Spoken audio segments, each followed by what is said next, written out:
Assalamualaikum warahmatullahi ta'ala wabarakatuh. Ito po ay video na kung saan ay reply ko po sa napakaraming mga private message akong natanggap, maging text dito sa cellphone ko po na kung saan ay nagtatanong ano na po ba ang magiging kalagayan natin ngayon na nasa COVID-19 po tayo o under tayo ng pandemic. Ano po? Well, mga minamahal kong mga kapatid, ako na po ang nagpapauna sa inyo. Ako po ay nalulungkot sa pangyayaring ito dahil kakaiba po ang panahon na kung saan ay nararanasan natin ngayon, mga kababayan at mga kapatid sa Islam. Sa mga nagtatanong po sa atin, ano po, dahil 6 hanggang 7 araw na lamang po ay maaring Eid na o tapos na ang ating ginagawang pag-aayuno. No po. At tanggapin nawa ng Allah subhanahu wa ta'ala ang ating ginawang pag-aayunong ito. Naway maging karapat-dapat tayo sa kanyang habag, mga minamahal kong mga kapatid sa pananampalatayang Islam.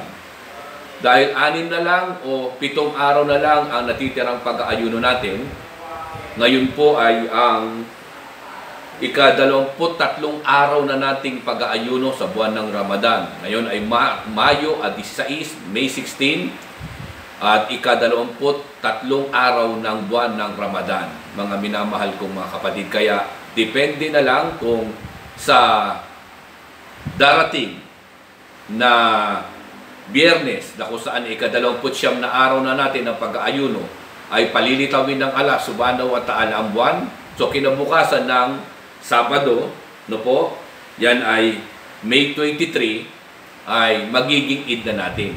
Kung hindi po lilitaw ang buwan, sa May 22 na araw ng Juma o Friday, ang buwan, ano po, kukumpletuhin natin ang pag-aayuno. Kaya mag-aayuno pa tayo, ano po, ng araw ng Sabado. Ano po, para kumpletuhin ang 30 araw. At para kumpleto na natin ang 30 araw na pag-aayuno, automatic po yan, kinabukasan ay atin ang boka o tinatawag nating Idul Fitr. No po, ang araw ng pasasalamat natin na kung saan ay binigyan tayo ng pagkakataon ng Allah subhanahu wa ta'ala na bibihira sa kanyang mga nilikang tao ang nakahaganap ng ganitong gawain na kung saan ay pagsasakripisyo, pagpapakita natin ng lubos na pagkilala natin sa kaisahan ng Allah na siyang may utos na tayo ay mag-ayuno. Ano po? Mashallah. Allahu Akbar Rabbil Alamin. Mga minamahal kong mga kapatid sa Islam, dahil tayo ay nalukmo sa pagsubok ngayon dahil sa pandemic, no po, ay ang mangyayari po niyan sa mga nagtatanong sa atin, paano na po yung mga gustong mag-Eid, no po, at hindi na nila magagampanan. Well, siguro sa mga general community quarantine, ano po, sa mga lugar na diniklara ng ating gobyerno na sila ay general community quarantine, ay limitado, no po, maari silang mag-gather ng mass Eid, ano po, o mag-celebrate ng Eid, ngunit i-observe pa rin nila ang tinatawag na social distancing. Ano po? Kaya nasa mga mga ulama ng iba-ibang mga lugar, no, kung ang kanilang kinalalagyang lugar ay general community quarantine na, ibig sabihin yan, pinapahintulutan na ang mass gathering. Ngunit, i-observe pa rin ang tinatawag na social distancing. No po? Siguro maaari sila makapagtaos ng Eid. No, kaya nasa pamumuno ng mga ulama ng iba-ibang mga lokal ang paggagather nito kung ang kanilang kinalalagyang lugar na komunidad na kanilang pinamamahalaan ay nasa general community quarantine. Ano po? Ngunit ulitin ko, i-observe pa rin nila ang tinatawag na social distancing. Ngayon, dito po sa parte naman ng Metro Manila, Cebu, at saka Laguna, ano po, na kung saan ay alam natin nasa modified, no po, modified community quarantine tayo, no? Modified general community quarantine tayo, ano po, ay hindi pa rin pinapahintulutan ang mass gathering, no po. Kaya ang mangyayari yan, mga minamahal kong mga kapatid, kung saan ako'y kabilang sa lugar na ito, sa Metro Manila, nalulungkot ako sapagkat hindi tayo magkakasama-sama sa tinatawag nating gathering ng Eid. Ano po ngayon ang ating isasagawa? Katulad ng gagawin sa Saudi Arabia, pagdideklara ng mufti ng Saudi Arabia, sa ganitong kalagayan natin, tayo po ay magkakanya-kanya tayong Salatul Eid. Kaya, sa mga bahay-bahay natin, tayo po ay magkoconduct ng Salatul Eid. Pamumunuan ito ng isang kalalakihan. Kung pare-pareho kababaihan, pwede pong isang babae na mamumuno sa kanyang mga kababaihang sa loob ng kanilang tahanan. Paano po isasagawa ito? So ito po yung magaganap, mga bandang alas 6:30 hanggang alas 7 po ng umaga yan. Pagkaraan ng makapagsalat tayo ng Salatul Fajr, ay mga 2 oras ay maaari na tayong magdaos. Pagkaraan ng Salatul Fajr ay may na tayong magdaos ng tinatawag na Salatul Eid. Sa ating kanya-kanyang tahanan. Dahil tayo ay hindi pa rin pinapahintulutan, na magdaos ng mass gathering. So, pamumunuan ito ng isang mamumunong imam diyan sa inyong tahanan o yung ama ng tahanan, head of the family, o yung mas maalam sa banal na Quran, na maraming alam na mga ayat sa banal na Quran, ang siyang mag-iimam na magdadaos ng Salatul Eid sa kanya-kanyang tahanan po, mga kababayan. Paano po ito isasagawa? Isasagawa po ito katulad ng ginagawa natin kung tayo ay nagsasalatul Eid. Sa unang raka, magtatakbir po ng 7 beses ang imam. Tapos magre-recite ng Al-Fatiha, ng malakas, na may tinig. Pagkaraan niyan ay magdadagdag siya ng sura, kahit na yung Suratul Ala, at pagkatapos yan ay yuyuko na siya. Magruruko o yuko, at isasagawa na ang kumpletong raka. Sa pangalawang raka po naman, pagtayo niya, ay magtatakbir naman po siya ng 5 beses. 5 takbir. Allahu Akbar, Allahu Akbar, Allahu Akbar, Allahu Akbar, Allahu Akbar. Pagkatapos niya ay magre-recite siya ng sura ng Quran at tatapusin niya po yung rakang niyaan. At saka magtataslim na. So yun lang po, ganoon kasimple ang pagsasagawa ng Salatul Eid sa ating mga tahanan. So wala pong magaganap na khutbah, kundi Salatul Eid. Magkakanya-kanya po tayong Salatul Eid, mga kababayan. Ito po yung paglilinaw sa mga kapatid natin, lalo na sa mga bagong Muslim pa lamang na kayayakap, kung ano ang isasagawang ito ngayon. Dahil talagang nasa mabigat po tayo ngayong kalagayan. Kaya tayo ay mag-unawaan sa isa't isa, mga minamahal kong kapatid. Ang Islam ay flexible, kaya mashallah, napakagaang ng reliyong ito. So magagawa pa rin po natin ang Salatul Eid, inshallah. Ngunit sa kanya-kanyang tahanan po lang. Dahil tayo ay nasa modified general community quarantine.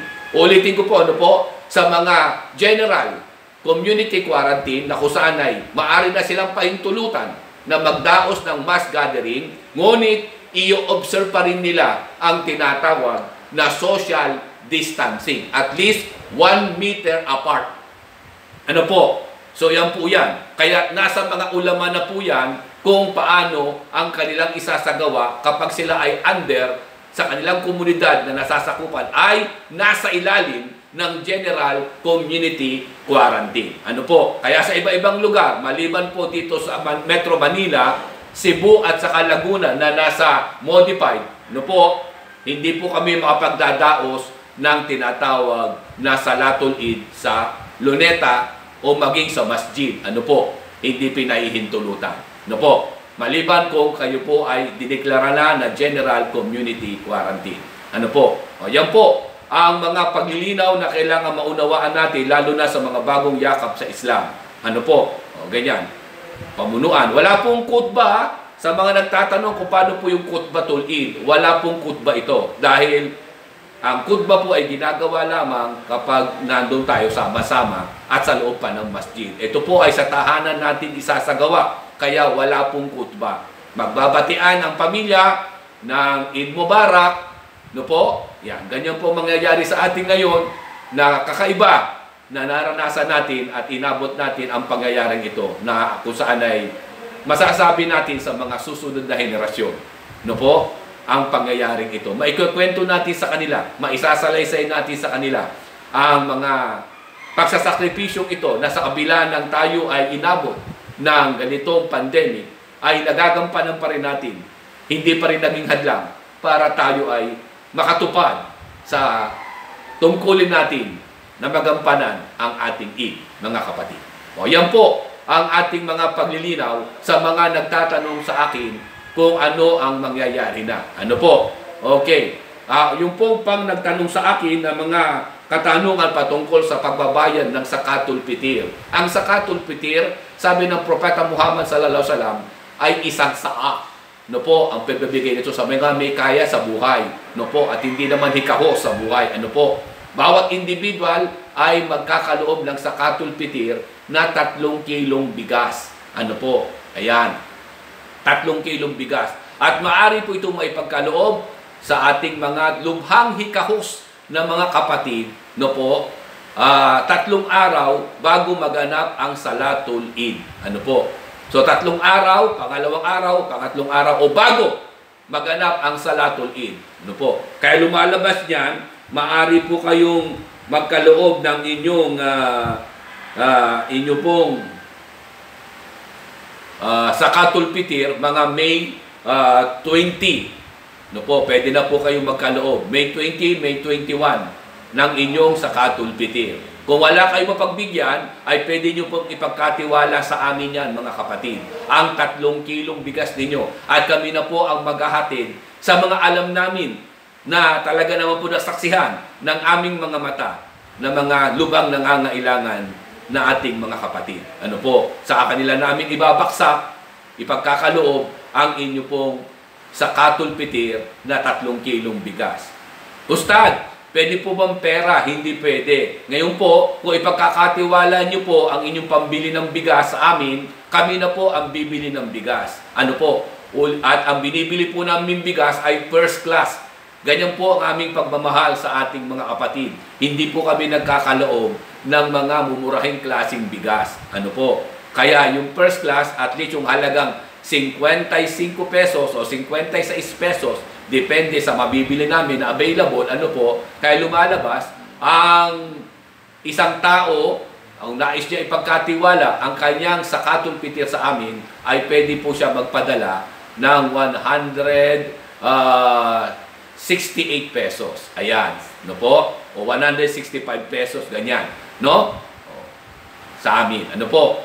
At ipadala nyo na lang po sa pamamagitan ng Cebuana Luwelier o kaya naman ay Palawan o M. Luwelier. Ano po? Ha? O kaya naman, pwede nyo rin pong ipadala sa pamamagitan ng GCash. Ano po? Ayan. Sa 0919-599-6220. Yung pangalan ko po, ganito ang spelling Ahmad Barcelon. Kasi minsan nalalagay nyo lang letter E yung Ahmad, nagiging Ahmed. Kaya dapat ganito po, para matanggap ko po ang inyong ipapadala na ipagkakatiwala na Zakatul Fitr. Ano po? So, May 20, May 21, ano po? Ay pwede po kayong makapagpadala na ng inyong pambayad na Zakatul Fitr. Ano po? At kami na po ang bibili ng bigas at i-divide po namin yan, no po, sa tigta 3 kilo. Ayan po, ano? Ulitin ko po, 165 o 168 po ang pwede nyo may padala sa bawat isang miyembro na magbabayad ng kanyang Zakatul Fitr. Ano po? Ha? Kung 3 kayo sa pamilya, ikaw, asawa mo at anak mo, ay kung buntis pa yung anak mo, pati yung anak mo na nasa sinapupunan pa, ay bayaran mo na rin ng Zakatul Fitr. Kaya, i-times 4 mo yung 168 o 165. At ipadala sa amin, text mo lang kami o text mo lang ako sa 0919-599-6220 kung ilan yung binayaran mong Zakatul Fitr. Para sa pagbili namin ng bigas, alam namin kung ilan yung aming ire-repack na bigas na ipamimigay. So yan po ang ating mga activities mga minamahal kong mga kapatid sa Islam. Yung po isa pang paglilinaw na nagtanong sa akin, Ustad, paano po yung gustong mag-etikaf sa masjid? Well, sa mga general community quarantine, pwede po mag-etikaf yan. No po? Mag-etikaf. Ulitin ko po, no? Wala pong etikaf sa bahay, ha? Baka may nag-etikaf, nasa bahay siya. Wala pong etikaf sa bahay. Ang etikaf po, yung wala ang gagawin, kundi nandun ka, kakausapin mo ang ala, magdidikir ka, magbabasa ka ng Quran, na siyang ginawa ng mahal na Propeta Muhammad sallallahu alaihi wasallam. At inuutos din naman sa banal na Quran, ang etikaf. No po? So yun. Sa masjid ginagawa ang etikaf. Pagka mag-iiftar ka na, pwede ka umuwi sa bahay at balik ka na sa masjid. Yan po yan tinatawag na etikaf. No po? Kaya kung meron nagpaalam na nag-etikaf siya, nasa loob siya ng bahay, wala pong etikaf sa bahay. Ang etikaf po ay ginagawa lamang sa masjid. Ano po?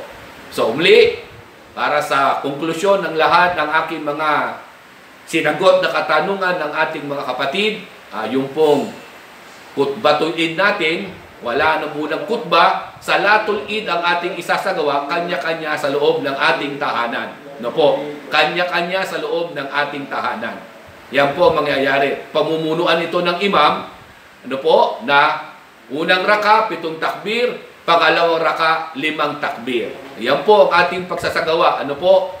At magyakapan na lang ang mga mag-anak, ano po, pagkatapos ng salatul Id. Yan, ganun po yan. Ano po? At yung pangalawang katanungan ay yung pagbibigay ng zakatul fitr. Pinaliwanag ko na po sa inyo, 3 kilong bigas po yan, at kung ipagkakatiwala nyo sa amin, ay kami na pong bahala maghanap ng mga pagbibigyan nito. Dahil alam kong bawal pa rin po tayong makalabas at mag-ikot-ikot. Ano po? Ayan. No? At ang huling-huli nating sinagot na katanungan ay yung katanungan nyo po tungkol sa etikaf. Kung pwede po bang mag-etikaf sa loob ng tahanan. Wala pong etikaf sa loob ng tahanan. So ang etikaf po sa loob ng masjid.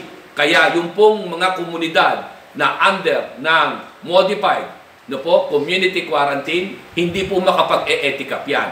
Ano po? Well, siguro kung nag-iisa sa loob ng masjid, pwede na siguro. Wala nang papansin dyan siguro. Pero kung marami kayo doon sa loob ng masjid, palagi ko hindi papayagan. Ano po? Doon sa general pwede yan. O, yan po, no? Umaasa po ako, mga kapatid, na napakalinaw ko pong napahiyag sa inyo ang bagay na ito upang mapaghandaan natin ang ating sarili na maging karapat-dapat tayo sa Ramadan ito, inshallah, na punong-puno ng kulay, punong-puno ng pagsubok. Assalamu